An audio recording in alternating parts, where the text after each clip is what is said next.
안녕하십니까. 한국MPL협회장 이영주입니다. 이번 내용은 가족법인과 주택저당권 제2편 가족법인의 운영 방법입니다. 가족법인이 설립 사례 및 구조에 대해서 살펴보겠습니다. 가족법인이 설립 사례입니다. 주주 구성입니다. 가장 일반적인 형태인 부와 모, 자녀 1, 자녀 2, 총 4명으로 구성되어 있습니다. 자본금은 총 5천만원으로 1인당 1250만원씩입니다. 지분율은 똑같이 25%입니다. 가족법인을 설립할 때 주식 지분율은 항상 25%씩으로 설립하는 건 아니고 자녀의 나이라든지 부모의 나이 등을 고려해서 지분율은 똑같이 할 수 있고 자녀의 나이가 어린 경우는 자녀의 비율을 10%씩 하는 경우도 있습니다. 회사 형태는 주식회사고 부가 대표이사를 맡는 거로 하겠습니다. 부가 가족법인에 대해서 1인 기준으로 최대 21억까지 무상대여할 수 있습니다. 따라서 4인 가족법인인 경우 21억 곱하기 4에서 84억까지 무상대여를 할 수가 있습니다. 이거는 최대로 할 수 있는 금액을 나타내는 겁니다.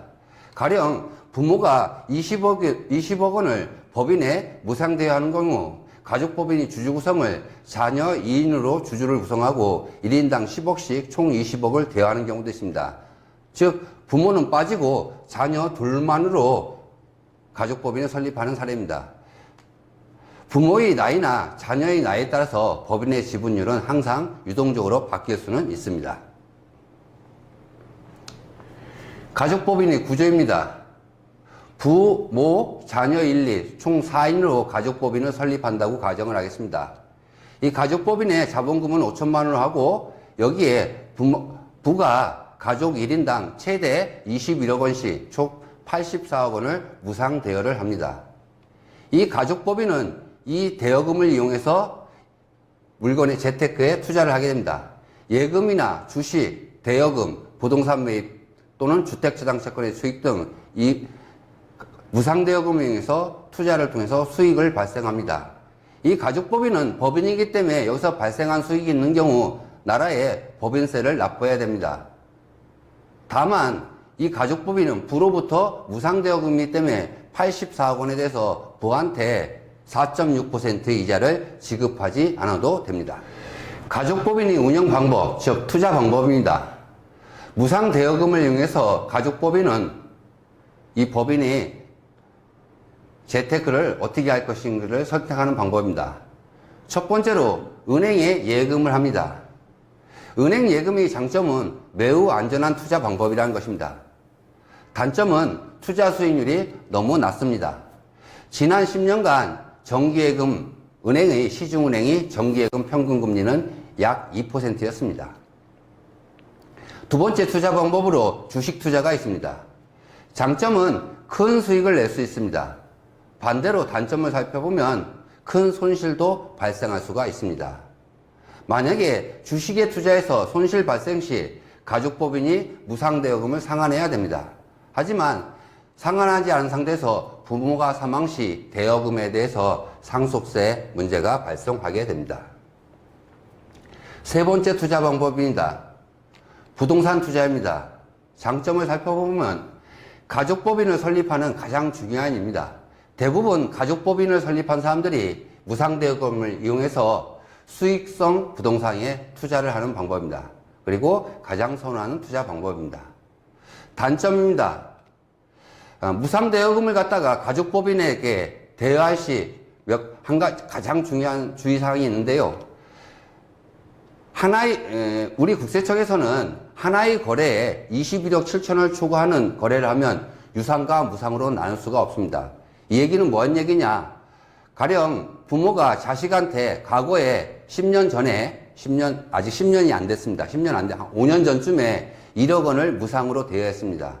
이 상태에서 가족법인 자녀에게 21억 7천을 대여하게 되면은 합한 금액이 22억 7천이 되게 됩니다. 그랬을 때 우리가 단순 계산은 21억 7천까지는 무상대여금, 나머지 1억 원은 유상대여금 이렇게 신고를 하면 될 수 있을 것 같지만 우리 세법상으로는 하나의 거래를 둘로 나눌 수가 없습니다. 따라서 이 경우 21억 7천 전체에 대해서 유상대역으로 보고 4.6% 이자를 지급하게 됩니다. 따라서 돈을 입금시킬 때 10년 이내에 무상으로 대환 금액이 얼마 있는지를 확인하고 그 차액만큼을 나눠서 입금시켜야지 문제가 발생하지 않습니다. 두 번째, 부동산에 투자를 위해서는 기초자본금이 필요합니다. 따라서 이 기초자본금을 마련하기 위해서 자본금을 증자하려다 보면 자녀 지분에 대한 증여세 문제가 발생할 소지가 있습니다. 세 번째로, 수도권 가미력 조건 내 5년 미만 법인이 부동산을 취득할 시 취득세 중과를 맞게 됩니다. 따라서 가족법인을 만들고 5년 안 된 상태에서 수도권 내 가미력 조건 내 부동산을 매입 시 취득세 중과를 맞게 돼서 총 9.6%의 취득세가 나오게 됩니다. 이런 걸 고려해서 부동산 투자 시 가족법인이 기간을 잘 계산하셔서 부동산을 취득하셔야 됩니다. 자, 오늘 소개할 가족법인과 주택저당권, 즉 주택저당권에 투자하는 방법입니다. 장점입니다. 투자 안전성에 비하여 투자 수익률이 매우 높습니다. 연 8.4%의 투자 상품이고 매월 수익금이 법인에 입금되게 됩니다. 법인 수익금 중 일부만 배당하고 나머지는 적립하여 법인의 기초자금을 늘려나갑니다. 이렇게 5년 동안 이 가족법인에서 주택저당권을 취득합니다. 5년 뒤에 부동산 매입에 필요한 기초자본금이 확보되면 5년 후에 대부업을 반납하고 일반 가족법인으로 변경을 합니다. 이 가족법인에서 주택저당권 채권을 투자를 하기 위해서는 대부업법에 적용을 받는 대부법인을 설립해야 되기 때문입니다.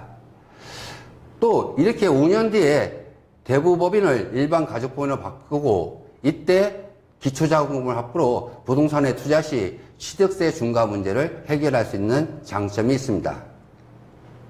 단점입니다. 이 가족법인은 주택저당권에 투자하기 위해서는 대부회사를 만들어야 합니다. 이 대부회사는 일반인을 상대로 하는 대부회사는 아닙니다. 또한 단점보다는 장점이 많고 운영 방법도 매우 간단합니다. 이 주택저당채권에 대해서는 제3편과 4편에서 자세히 설명드리겠습니다.